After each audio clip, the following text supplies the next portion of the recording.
السلام عليكم. معكم مريم شيوات مغربيه. كنتمنى تكونوا بخير وعلى خير وانتم كتشاهدوا هذا الفيديو. هذا اليوم ان شاء الله يا ربي غادي نصاوب معكم بوشنيخه كتجي صراحه الله غزاله غزاله. بغيت نشارك معكم الطريقه اللي كنعمل انا، صراحه الله كتجي مزيونه. قلت لي مالا علاش ما نشاركش معكم. عندي هنايا بالنسبه للمقادير، عندي هنايا كيلو ديال الطحين مغربل على هذا الشكل هذا. وبالنسبه للمقادير عندي هنايا 125 غرام ديال الزبده، عندي هنايا كاس ديال الماء الزهر يعني كاس ديال العنبه، وعندي هنايا الكاس ديال الحليب دافي. بالنسبه للحليب غادي نبداو بالمزهر هو الاولاني وغادي نكملوا بالحليب. اللي بغى يدير غير الحليب بوحدو يدير، انا غادي ندير الحليب والمزهر. وعندي هنايا صفر بيضه، وعندي هنايا شويه ديال زعفران شاعره غادي نعملو هنايا في المزهر باش يذوب، باش هيدا ناخذوا الوقت باش نبداو به نعجنو.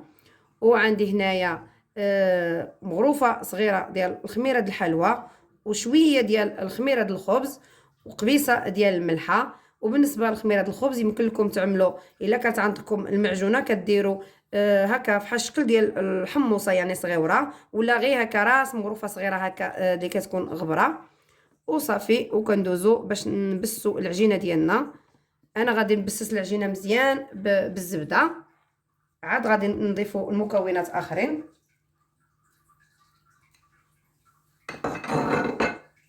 بسم الله.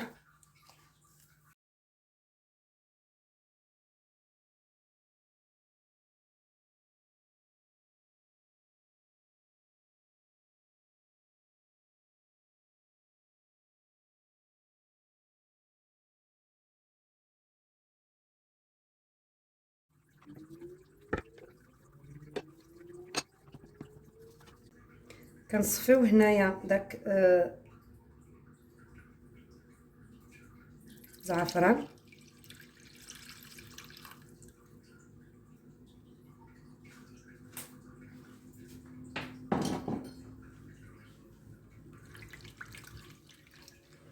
وبالنسبه للحليب كنبقاو نضيفو شويه بشويه. انا عندي هنايا الحليب دافي.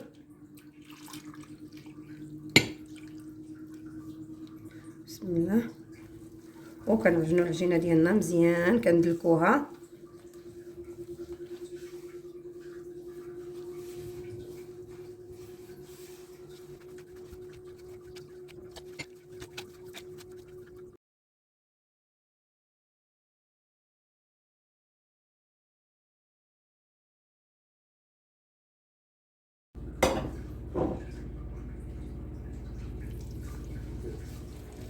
وما تعملوش الحليب يكون غليان، يكون غير دافي.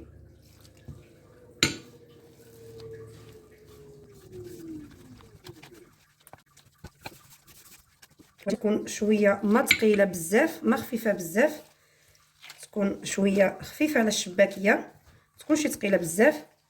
حتى الا كانت عاوتاني ثقيله بزاف غادي تعذبنا في الطليقه تبقى تفتتنا، ولا كانت خفيفه عاوتاني كيجيونا الخيوط رقاق بزاف ما كتجيش في هذاك تقرميشه اولا كنتحكموا فيها، يعني ما كنقدروش نتحكموا فيها، يعني كتكون خفيفه بزاف. حتى بالنسبه للطياب ديالها ما كتجيش مزيونه. نحاولوا ما امكن نضبطوا لها يعني الحليب اللي كنكونوا كنزيدوا.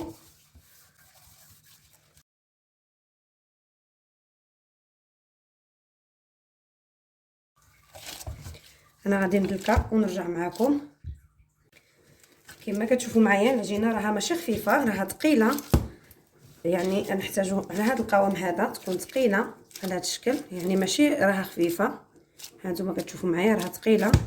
صافي كندلكوها مزيان ونعملوها فشي بلاستيك غذائي نغطيوها ونخليوها حتى ترتاح واحد ساعه ولا جوج سوايع على حسب الوقت اللي عندكم. يعني الا ما عندكمش الوقت مثلا تعملوها دغيا، عملوها على وقت ماكسيموم يعني جوج سوايع 3 سوايع، شحال ما رتحت كيكون احسن. كنعملوها في واحد بلاستيك غذائي على هذا الشكل هذا ونشدوا عليها ولا في شي بواطه محكمه الاغلاق ونخليوها حتى ترتاح ونرجعوا. يعني الا كانت الجو بارد خليوها ماشي مشكل غير في المطبخ، ولا كان الجو سخون دخلوها النبيره باش ترتاح شويه. نخليها حتى ترتاح ونرجع معكم باش نورقوها. هذه هي العجينه ديالنا من بعد ما كترتاح على هذا الشكل هذا. كنخرجوها من داك الميكا وكنقطعوها على حسب الدواور اللي بغينا اولا الكميه اللي بغينا، واش غادي نقطعوها صغيره ولا كبيره. على حسب الخدمه اللي غادي تخدموا. بسم الله غادي نحاول نبسطها واحد شويه بهذا الشكل. وبالنسبه للتوراق انا غادي نورق هنايا مايزينا والطحين، ولا بغيتو ديروا الطحين بوحدو اولا مايزينا بوحدها، لكم الاختيار، كل واحد وكيفاش كيبغي يورق. على هذا الشكل كيف كتشوفوا معايا العجينه كترجع على هذا الشكل هذا، كترجع مطاطيه يعني معجونه مزيان.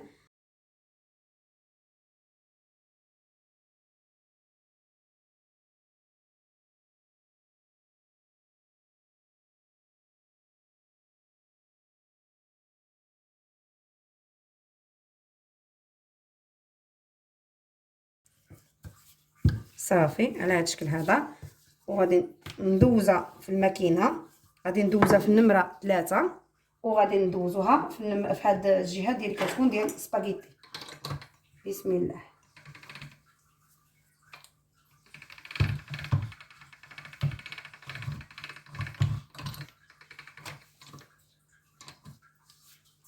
غادي نعاود لها مره ثانيه. انا كنطلق وكنجبد على هذا الشكل هذا.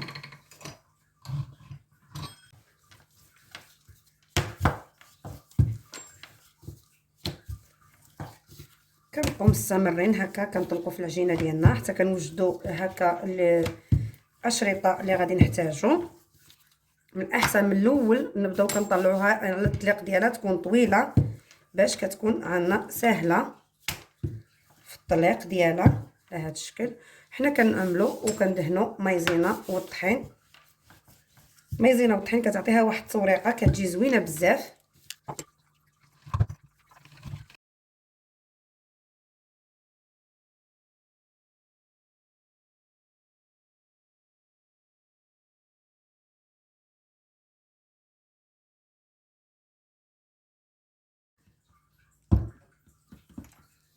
بهذا الشكل هذا كنبقى مستمره كنطلق كل شيء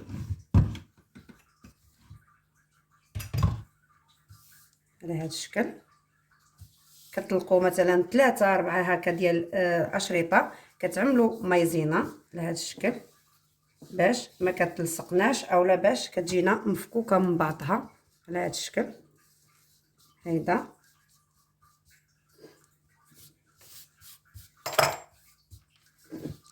هذا الشكل هذا. وكنبقى كما كتشوفوا كنزيد الطحين مايزينا. وبالنسبه للكميه نتوما اللي كتحكموا فيها، واش بغيتوها تكون كبيره بغيتوها تكون صغيره، نتوما اللي كتحكموا فيها. صافي كنجمع على هذا الشكل هذا وكنضغط هكا صافي.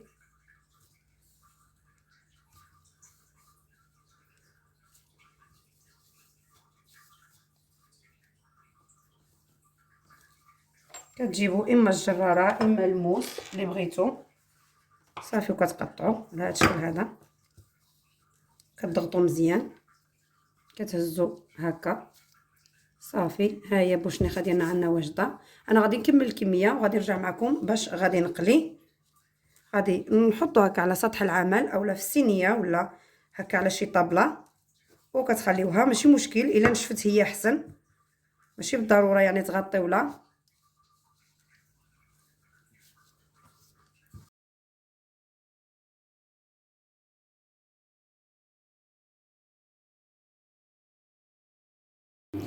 كما كتشوفوا معايا من بعد ما كملت التوراق ديال البوشنيخه ديالنا كتجي على هذا الشكل هذا، كتجي صراحه الله غزاله غزاله.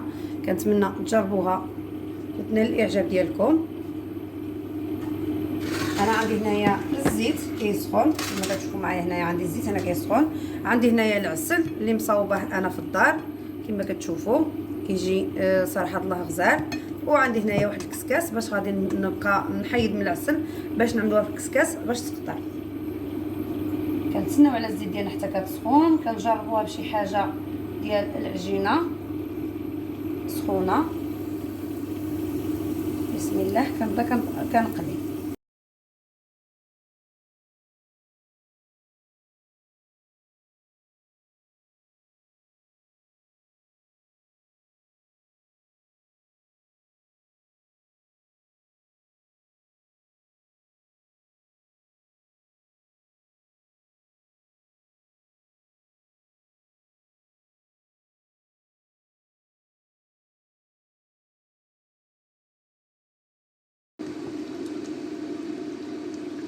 صافي كنغطسها مزيان في العسل وكنبقى كنخرجها من العسل، حيت كما كتعرفوا هاد اللي كتكون هيدا بوشنيخه كتكون رقيقه، الا خليناها تشربات بزاف غتبقى تكسرنا بزاف.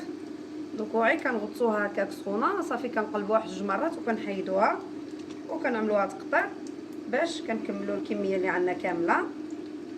وبالنسبه للتزيين كتبقى اختياريه كل واحد وباش كيبغي يزين، اللي بغى يزين باللوز، اللي بغى يزين بزنجلان ابيض ولا زنجلان عادي، ولا اللي بغى يخليها هكاك يعني بلا ما تزوقوها بلا ما والو. غادي نكمل الكميه وندوز معكم باش تشوفوا الشكل النهائي كيفاش كتجي. هذه هي بوشنيخه كتجي على هذا الشكل هذا، كنتمنى تجربوها وتنال الاعجاب ديالكم. يمكن لكم تذوقوها باللوز ايفيلي ولا باللوز مهرمش ولا بالجنجلان ابيض ولا الجنجلان عادي. صراحه الله كتجي شي حاجه غزاله غزاله، كنتمنى تجربوها وتنال الاعجاب ديالكم. كما شفتوا معايا مكونات بساط يمكننا نخرجوا بها كميه لا باس بها، نقدروا يعني هكا نشكلوا بها طاوله الافطار ديالنا، لما لا. وبصحه.